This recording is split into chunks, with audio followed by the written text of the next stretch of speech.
wangu ameamua kunikimbia kweli.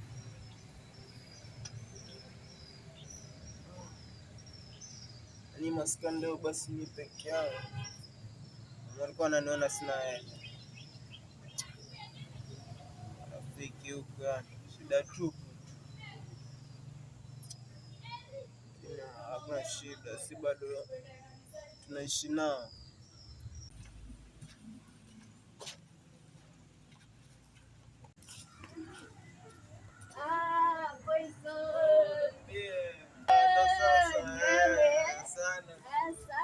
Sasa sio mimi sasa mabomu kidogo na kishikichwa hapo na simedimu nimekunice tawasha tamsha popo leo siko sawa. Hii poison juice nilikutana na climate wapi huko hii tao ya hapo hapo nikakutana naye wafanyisia dharani mambo hapo wanaenda kujua sikia basi nilienda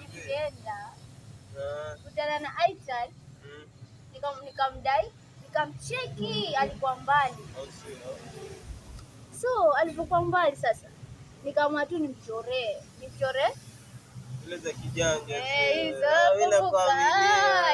sasa Aital nikamwambia kwa nina emergency na simu yake. Sio. Nashangaa Aital hakufikiria. Akaamua tu anipe. Stories zako tamu, hebu acha nitawasha baadaye. Anipe. So akanipea, venye amenipea nikasema huyu anakaa sio Aita anakaa mgeni. Amesubaa so nikamwambia niko na emergency. Na bro nataka kuongea na bro wangu niko na emergency. Nini alipoongea tu hivyo aliposikia tu hivyo akasema tu shika sijui mrembo akaniita mimi mrembo. Amepambana na mtoto mjini. Mimi mtoto wa mjini bana anijui mimi mtauti ananijua mimi ndo kusema sasa venye amenipa na mimi ni nani nimechai mimi sichelewi.